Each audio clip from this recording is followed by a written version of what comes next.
رسوله الكريم أما بعد فأعوذ بالله من الشيطان الرجيم بسم الله الرحمن الرحيم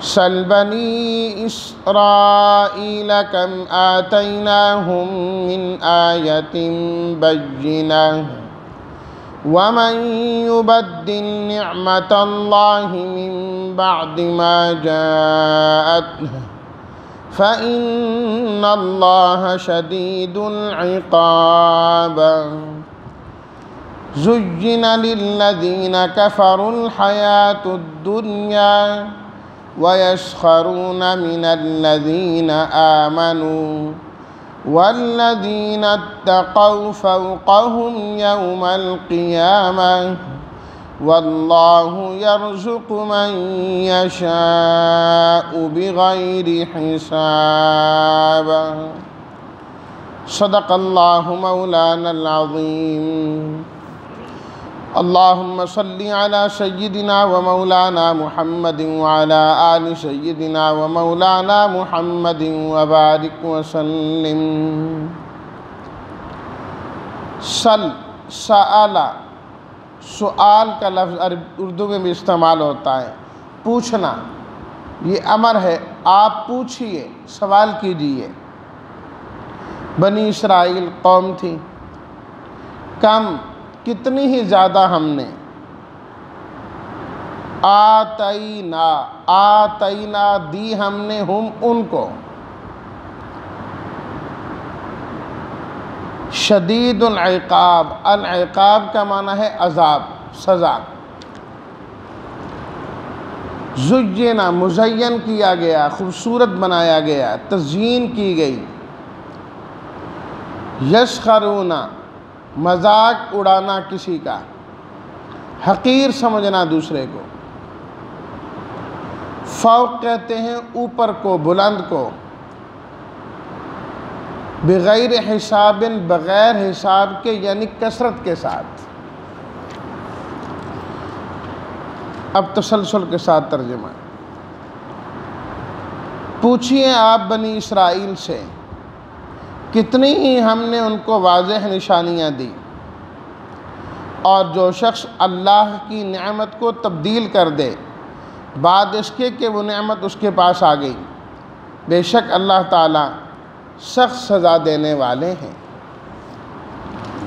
کافروں کے لیے دنیا کی زندگی کو مزین کر دیا گیا اور وہ ایمان والوں کا مذاق اڑاتے ہیں، حقیر سمجھتے ہیں، اور جو تقوی والے لوگ ہیں وہ قیامت کے دن ان سے بلند و بالا ہوں گے، اور اللہ تعالیٰ دیتے ہیں جس کو چاہتے ہیں بغیر حساب کے۔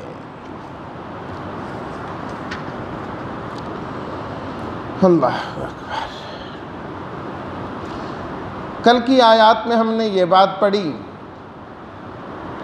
کہ واضح دلائل اور نشانیاں آنے کے بعد اگر کوئی روگردانی کریں اور پھسل جائیں تو اللہ تعالیٰ کی پکڑ ایسے لوگوں کے لیے بڑی سخت ہوا کرتی ہے۔ آج کی پڑھی گئی آیات میں سے پہلی آیت میں اللہ تعالیٰ نے اس کا ایک نمونہ بیان فرمایا کہ واضح نشانیوں کے بعد جو انکار کرتے ہیں پھر ان کا انجام کیا ہوتا ہے۔ فرمایا کہ ان کا بڑا واضح نمونہ اور اس کی مثال بنی اسرائیل ہے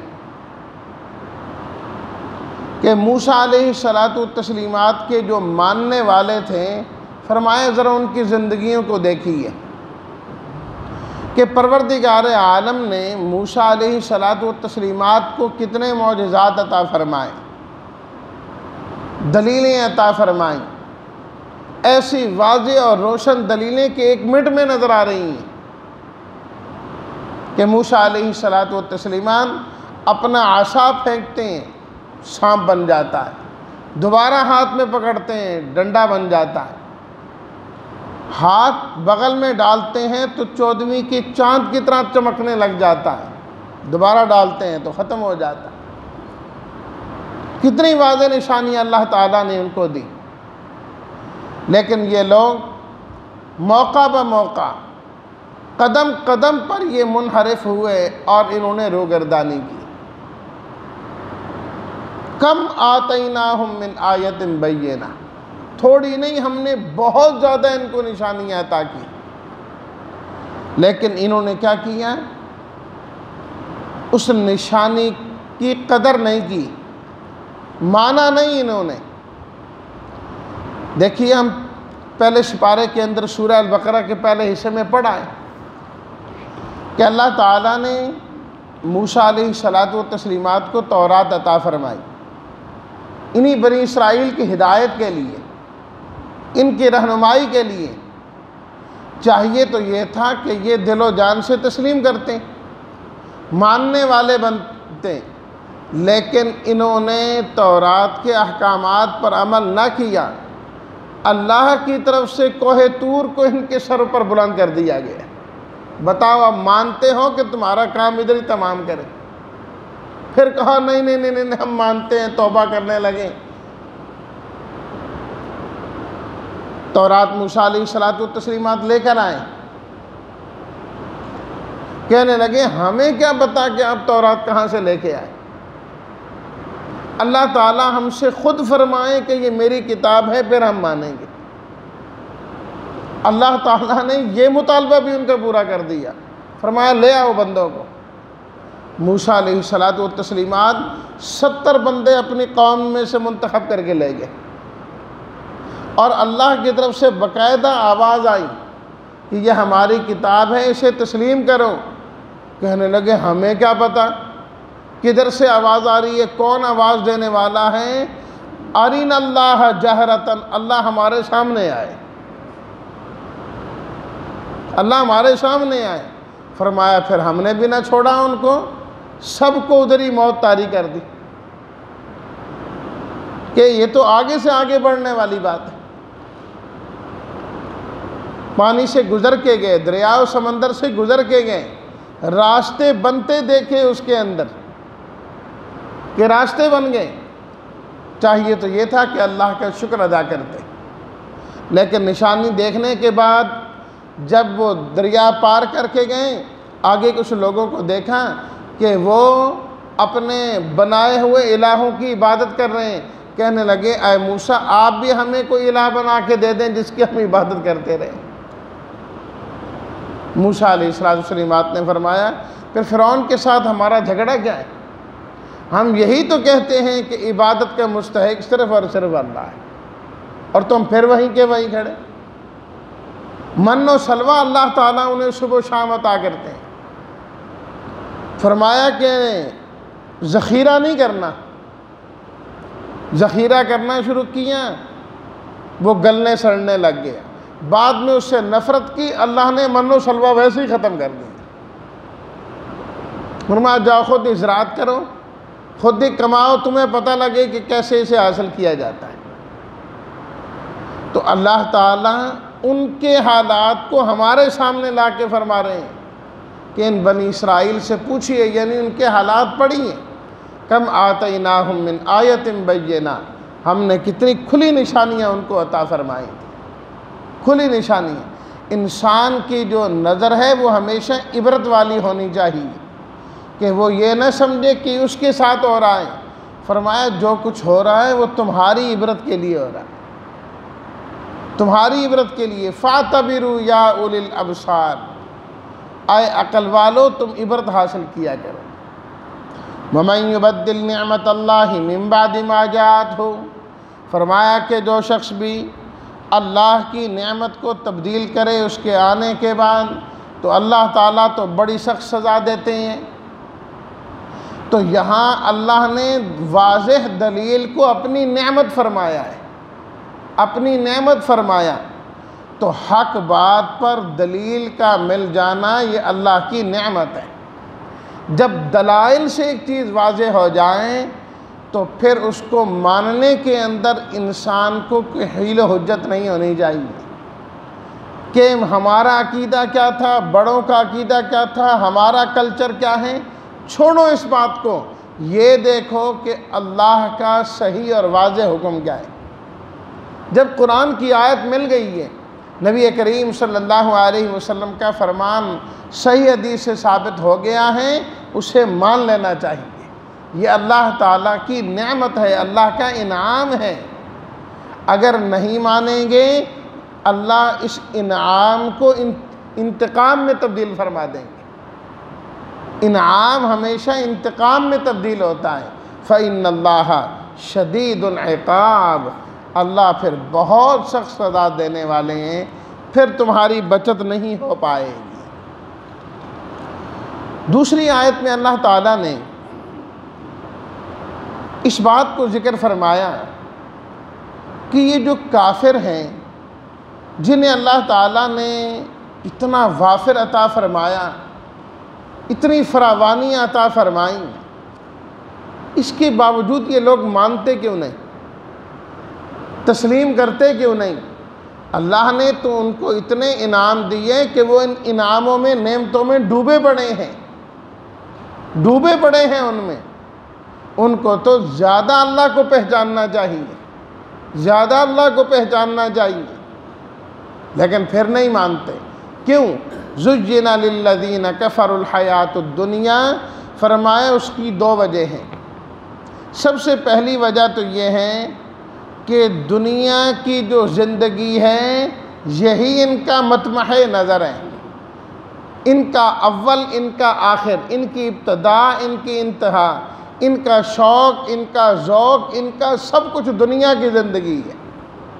آخرت کے تو مانتے ہی کوئی نہیں، قائل ہی کوئی نہیں۔ تو اس لیے وہ کہتے ہیں جو کرنا ہے دنیا میں کر لو، جتنی خواہشات پوری کرنی ہے دنیا بھی کر لو، اپنے جذبات جیسے پورے کرنے ہیں یہیں کر لو، جو حکومت کرنی ہے یہیں کرنی ہے، جو عیاشی کرنی ہے یہیں کرنی ہے، جو مزے لوٹنے ہیں یہیں لوٹنے ہیں۔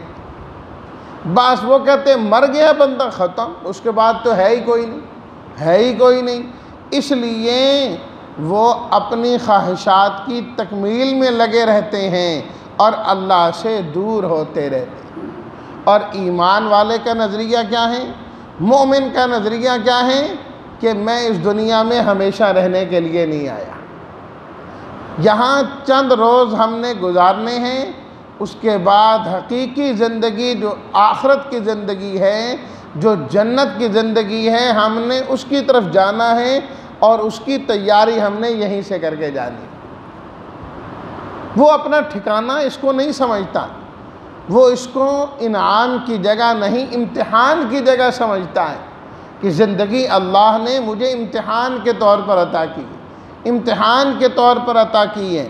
اگر اللہ اس کو دنیا کی زیب و زینت عطا فرماتے ہیں، مال و دولت عطا فرماتے ہیں، تب بھی وہ یہ سمجھتا ہے کہ اللہ نے مجھے نعمت دے کر آزمایا ہے، اور اگر اللہ اسے نہیں دیتے، لے لیتے ہیں، تو تب بھی وہ سمجھتا ہے کہ یہ میرا امتحان ہے، اب اللہ مجھ سے لے کے آزما رہے ہیں۔ لینے اور دینے دونوں میں اللہ کا امتحان ہوتا ہے۔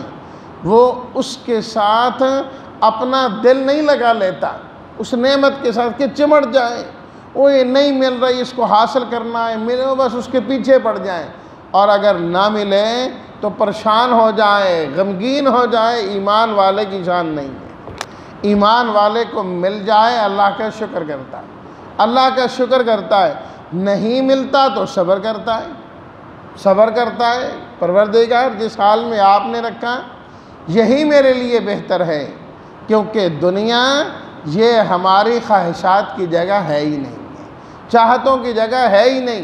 نبی کریم صلی اللہ علیہ وسلم نے ارشاد فرمایا، الدنیا سجن المؤمن و جنت الکافر، جو دنیا ہے یہ مومن کے لیے قید خانہ ہے، یہ مومن کا قید خانہ ہے۔ اور جو قید خانہ ہوتا ہے، جیل ہوتی ہے، اس میں انسان کی اپنی مرضی نہیں چلتی، جہاں بٹھا دیں وہیں بیٹھتا ہے، جہاں سلا دیں وہیں سوتا ہے، جو کھلا دیں وہی کھاتا ہے۔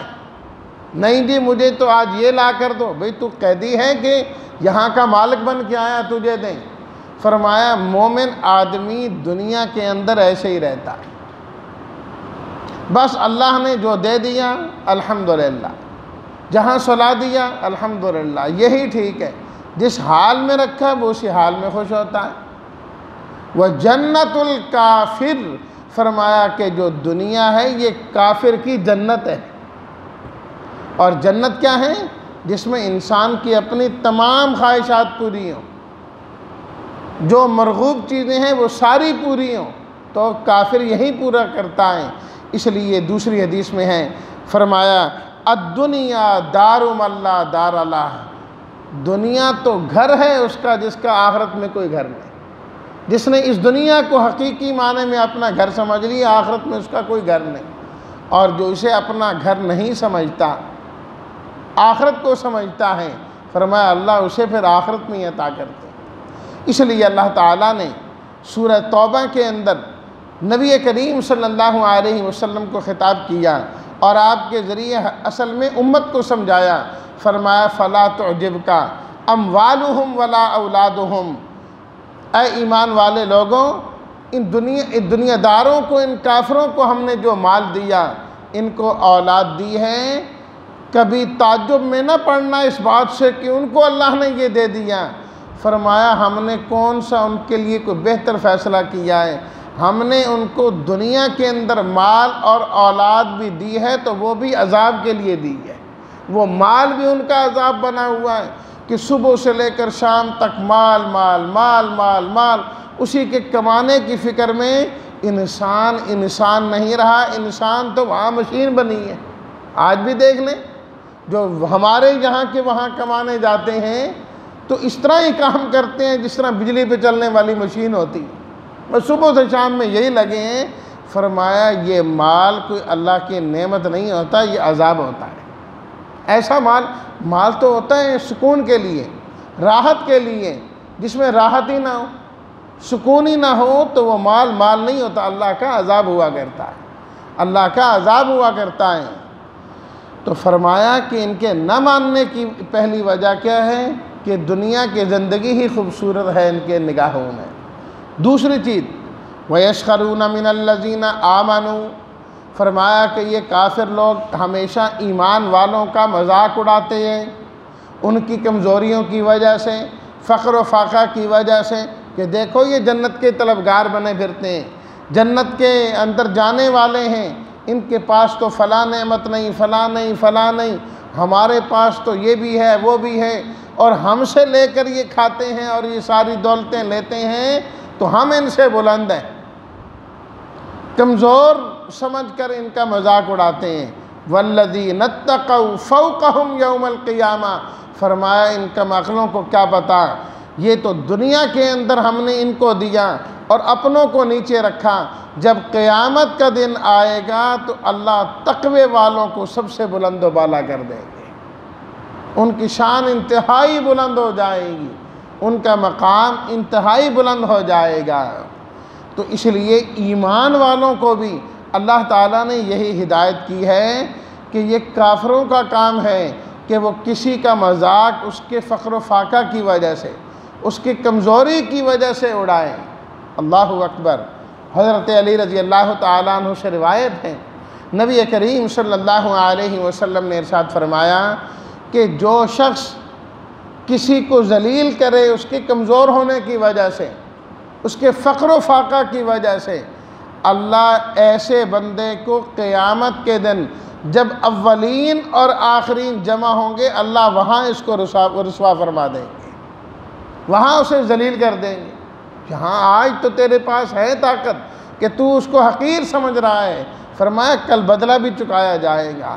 اور اسی طرح اسی حدیث کا اگلا جملہ فرمایا کہ جو شخص کسی پر بہتان باندھتا ہے، ایک چیز اس میں ہے ہی نہیں، خواہ مخواہ اس کی طرف نسبت کرتا ہے، اس پر تھوپنے کی کوشش کرتا ہے، فرمایا قیامت کے دن اللہ جہنم میں اس شخص کو آگ کے ٹیلے پر کھڑا کریں گے، سارے دیکھنے والے ہوں گے کہ دیکھو یہ بہتان باندھا کرتا تھا، لوگوں کی جانب غلط چیزوں کی نسبت کرتا تھا، وہاں کھڑے ہو کر وہ اعلان کرے گا کہ میں جھوٹا تھا اور یہ بندہ سچا تھا، یہ بندہ سچا تھا۔ تو اس لیے فرمایا کبھی کسی کو ذلیل اور رسوا اس کے فقر و فاقہ اور کمزوری کی وجہ سے نہیں کرنا، اور کبھی کسی پر بہتان نہیں باندھنا۔ یہ جو آج مذاق اڑاتے ہیں ایمان والوں کا، کل یہ خود ذلیل ہو جائیں گے اور اللہ ایمان اور تقوی والوں کو بلندیاں عطا فرمائیں گے۔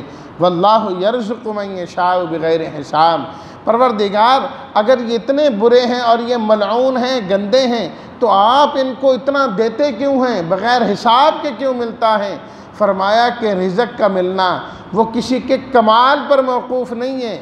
رزق کا ملنا کسی کی مقبولیت کی علامت نہیں ہے کہ یہ اللہ کے ہاں مقبول ہے تو اللہ اسے رزق دے رہے ہیں، اس میں کمال ہے تو اللہ دے رہے ہیں۔ نہیں، رزق کی تقسیم اللہ نے اپنے پاس رکھی ہے، کس کو کتنا دینا ہے یہ اللہ ہی بہتر جاننے والے ہیں۔ عام طور پر یہ ہے کہ اللہ تعالیٰ اپنے ماننے والوں کو کم دیتا ہے، نافرمانوں کو زیادہ عطا کرتا ہے۔ حدیث میں ہے کہ جس طرح تم اپنے بیمار کو، بخار والے کو بچاتے ہو نا پانی سے، اللہ بھی اپنے خاص بندوں کو زیادہ مال سے بچاتے ہی رہتے ہیں۔ تو گویا کہ اس آیت میں اللہ تعالیٰ نے کافروں کی خرابیاں بیان کر کے ذکر کیا کہ دنیا کی زندگی مزین ان کی نظروں میں، اور ایمان والوں کا یہ مذاق اڑاتے ہیں، اس لیے ان کو ایمان اور ہدایت کی توفیق نہیں ملتی، محروم ہیں۔ اور ترغیب ہو گئی جہاد کی اس آیت میں بھی، فرمایا پھر ایسے لوگوں کے خلاف جہادی ہونا چاہیے۔ اللہ تعالی ہم سب کی نظروں کا مطمع ہے، نظر آخرت کو بنائے، اور اللہ تعالی ہمیں ہر ایمان والے کی قدر کرنے کی توفیق عطا فرمائے۔